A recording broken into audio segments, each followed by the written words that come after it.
Hi everyone. I hope you're doing well and that you're staying sane during this time. I know it's really hard, or maybe some of you find that it's easy, but I know it can be hard for some of us to learn online and to teach online. For example, this is going to be my third time recording this video because for some reason it wouldn't upload the first time, the second time it didn't turn on my microphone, and so hopefully third time's a charm, right?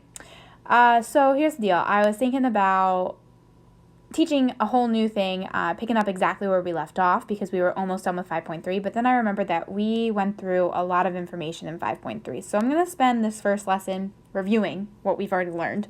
And then the next lesson, which you'll get not today, but you'll get tomorrow on Schoology, we'll talk about some new stuff. So let's go ahead and get started with 5.3. So one of the things that we learned in 5.3 was another way to define the trig function. So we already know SOHCAHTOA, and that sine is represented by opposite over hypotenuse and so on and so forth. But we can also represent these things with the x and the y coordinates and this value called r. So here we go. First things first, we know that if we have a coordinate grid and we have this angle theta that is in standard position, and we can have some point that is on the terminal side of theta, and we can drop a perpendicular from that point to the x-axis. Well, that point is some xy coordinate. And because we know that that point is an xy coordinate, we can say that this side length that I just highlighted in red, that's an x, the x value. So if the x is 2, that side length's value is 2. And this next red piece, we call that the y value. So whatever your y coordinate is, that's how long that side of the triangle is. And then we were labeling that r, the hypotenuse. And so we could find the r by doing the Pythagorean theorem. It's going to be the square root of x squared plus y squared. And remember that r was always positive.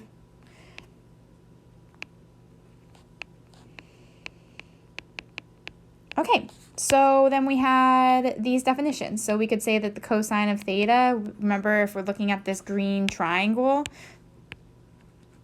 that cosine is adjacent over hypotenuse, so it's going to be x over r. And the sine of theta is going to be opposite over hypotenuse, so that's going to be y over r. And the tangent of theta is going to be opposite over adjacent, so that's going to be y over x. And then you have the reciprocals. So like the reciprocal of cosine, if you remember, is secant. The reciprocal to sine is cosecant. And the reciprocal to tangent is cotangent. And there you have it. Those are the 6 other ways that we could define the trig functions. And then another thing that we talked about before we go into some review problems was the fact that, hey, if you have a quadrant, you can actually tell which trig functions are positive in each one. So I just labeled the quadrants 1, 2, 3, and 4. I remember we had this corny saying, it was a smart trig class. And that allows you to say that, hey, in the first quadrant, all of your trig functions are positive. In the second function, sine and its reciprocal are positive. In the third quadrant, tangent and its reciprocal are positive. And in the fourth quadrant, cosine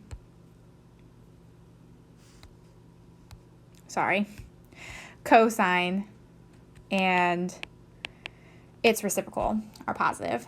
All right, so let's go through 3 types of problems that you're going to see on the worksheet that I gave you. It's only going to be 7 problems because they take a little bit of time, okay? And I'm not here to waste your time. I'm here to hopefully teach you as much as I possibly can before the summertime. So example 1. This should be like the first 2 examples on your worksheet. I'm going to give you a point. For this example, we'll do -4, 3. And this point is going to lie on the terminal side of some angle. And that angle is going to be in standard position. All right, and I'm going to ask you, hey, find the 6 trig functions.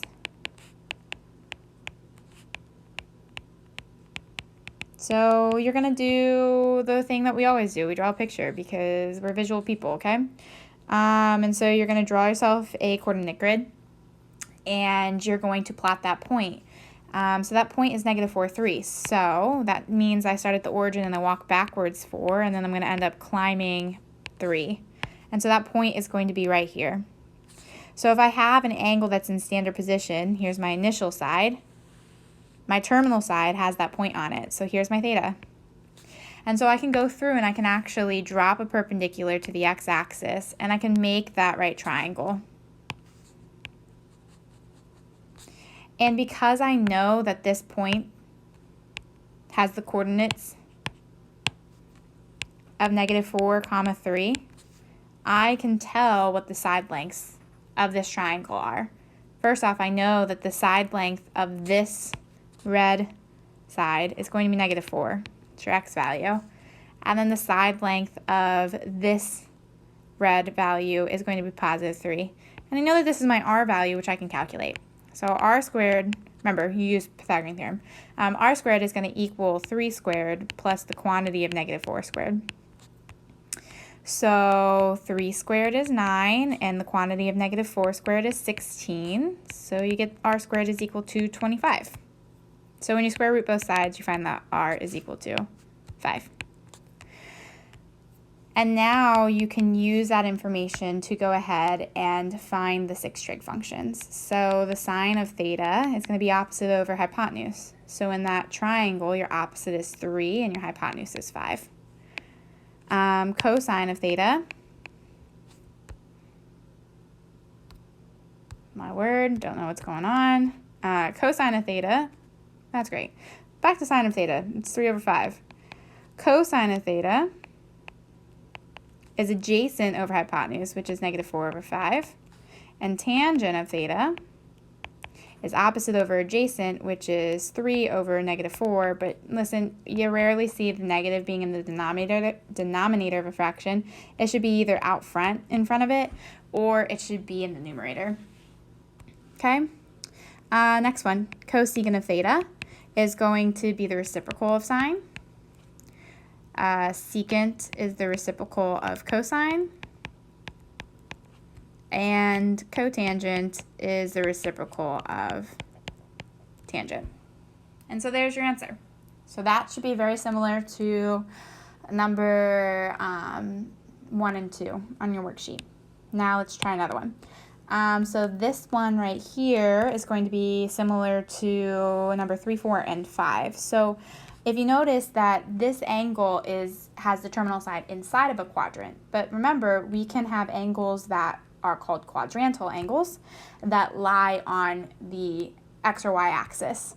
So I'm going to do one here. For you, we're actually going to look at 180 degrees.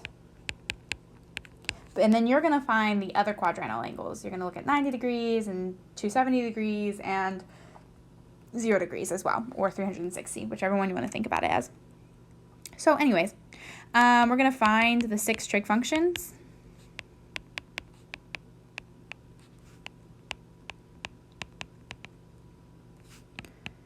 For theta, which is equal to 180 degrees, or pi. So draw a picture. Okay? And you're going to have your angle that's in standard position, and it's going to have its terminal side on the negative x-axis. And so that's your angle, 180 degrees or pi. Now here's the thing. We can't make a triangle here, if you can notice that. There's no way to make a right triangle with those two sides. So we're going to have to go up, and we're going to have to use this definition of our cosines and our sines and our tangents with the x, y's, and r's. So we need a point, though. And you want the point to be on your terminal side. Well, you can pick a ton of points over here. Like this one right here is -1, 0. This one's -2, 0. It doesn't matter, ladies and gents. You could go all the way up to -502, 0 if you wanted to. But don't make life hard for you. Just pick the simple one of -1, 0. Always try to use 1 if you can. Okay, so then we're going to use that to help us figure out the other angles. I'm sorry, the other trig functions. So sine is your y value over your r value. Now, your r value, if you want, you can go through here and you can figure out that r is going to be the square root of -1 squared plus 0 squared, which is really just the square root of, hey, -1 squared is 1, and plus 0 squared, it doesn't do anything for us. So it's really just r equals 1. But just remember that the r value is really how far you are away from the origin. So I already knew that that was 1 unit away from the origin in that graph. Regardless, now you have your x, your y, and your r. So we can go through and we can fill out these trig functions.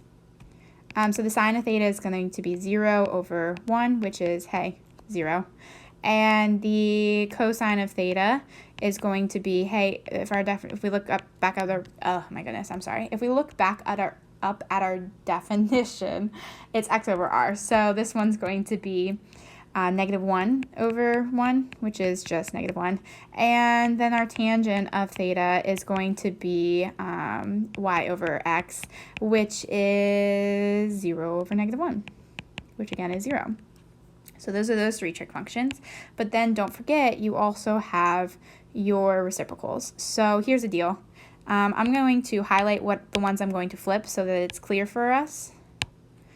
So for example, I'm going to flip this one, and this one, and this one for our reciprocals. So cosecant of theta is going to be 1 over 0. But if you remember, you can't divide by 0, so this is really undefined. Okay? And secant of theta is going to be 1 over -1, which is still just -1, ladies and gents. And cotangent of theta is going to be -1 over 0, which again, you can't divide by 0, so that's undefined. So you will go through and you will find the 6 trig functions for the other three quadrantal angles. So 90 degrees, 270 degrees, and 360 degrees. And that is examples or numbers 3, 4, and 5 in your worksheet. And finally, the last thing I want you to do, maybe the hardest part of this review, are these types of problems. So this is the last 2 problems on your worksheet. I can tell you that, hey, like this tangent of theta, I'm going to tell you the ratio for that. It's -2/3. And I'm also going to tell you that your sine of theta is going to be greater than 0. And I'm going to ask you, hey, find the other trig functions. Because really all you know right now is tangent. So I want you to find every single other one. Well, here's the deal. When you want to draw a picture, see it in the coordinate grid. But the problem is that I don't know where to draw my picture. I don't know, does it go in the first quadrant, the second quadrant, the third quadrant, the fourth quadrant? And, you know, I also don't really know, even though it looks like this negative goes with the 2, it could go with the 2 or it could go with the 3. Mathematically, I don't have to represent that negative in the right spot. I could even, if I wanted to, just erase that and write it as -2 over 3. And now you really don't know, where does that negative sign go? Does it go with the 2 or does it go with the 3? So let's figure it out. This is where the smart trig class comes into play. So we know that tangent's negative, hence that negative sign. So right away, that tells me that I'm not in the third quadrant and I'm not in the first because tangent's negative, so it doesn't go in either of those.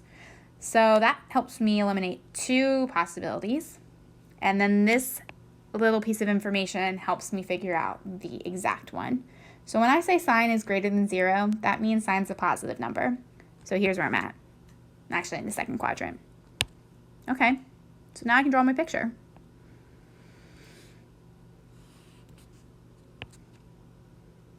Some angle in standard position. And I'm going to drop a perpendicular from that terminal side.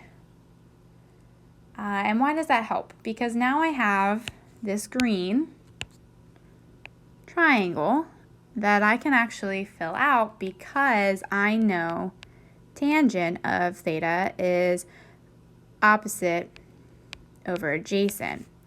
So if I'm looking at that green triangle, I know the opposite leg should be 2 in magnitude, and I know that the adjacent leg should be 3 in magnitude. Why I say magnitude is because I know that that's at least the quantity that goes with them, but the sign is a whole nother story. There's a negative sign in there, and so I need to say, does the negative go with the 2 or the 3? It doesn't go with both, it just goes with one of them. Well, think about what this point would be if I was trying to give it coordinates. It would have to be -3, 2, because you walked backwards from the origin. So, there you go. And now we can use all that information to help us find r. So, r is going to be, actually, I'm going to put that there. R is going to be, r squared, we'll do the Pythagorean theorem, is equal to 2 squared plus the quantity of -3 squared. So r squared is equal to, hey, well, 2 squared is 4, and the quantity of -3 squared is 9, so r squared is equal to 13. And that means r is equal to the square root of 13. Don't evaluate that. We are looking for exact answers here, okay? All right, and the final piece, and then we're done. So let's go ahead and figure out what these 6 trig functions are. Your sine of theta is going to be opposite over adjacent, so that's, opposite over hypotenuse. So that's going to be 2 over the square root of 13. Well, remember, you can't have square roots in the bottom, so rationalize that bad boy. And you get the result of 2 root 13 over 13. Then you got the cosine of theta, which is adjacent over hypotenuse. And so that's going to be -3 over the square root of 13. Again, please rationalize it.